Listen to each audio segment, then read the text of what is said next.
आपने कभी देवबंद नहीं छोड़ा, इसकी वजह? असल में अनुराग भाई, हमारा मानना यह है कि जो पेड़ अपनी जड़ों से जुड़े रहते हैं वो हमेशा हरे रहते हैं।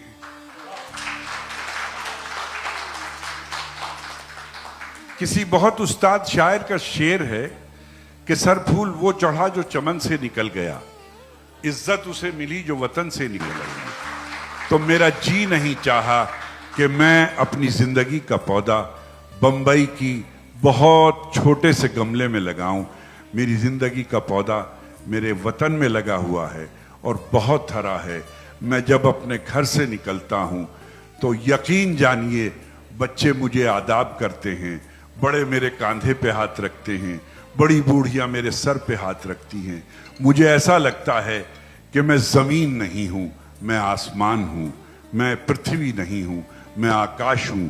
और मैं तो अपनी नई नस्ल को कहना चाहूंगा कि अगर जमीन से आसमान बनना चाहते हो तो अपनी मिट्टी में अपनी जिंदगी को बोया करो, अपनी सलाहियतों को बोया करो।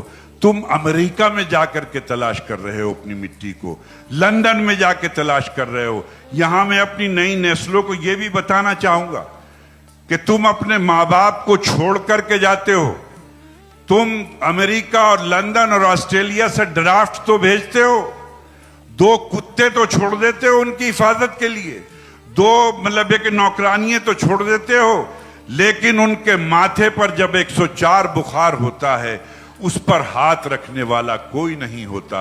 उनके माथे पर हाथ रखने के लिए यहीं मौजूद रहा करो। ये हिंदुस्तान है, ये मिट्टी बड़ी नम है, इसको जरखेज बनाओ, इसको शानदार बनाओ। चाहे जितना पढ़ो, चाहे जितना लिखो, चाहे जितना कमाओ, लेकिन हिंदुस्तान की मिट्टी को कभी ना छोड़ो, अपने माँ बाप को कभी ना छोड़ो। बहुत कामयाब रहोगे।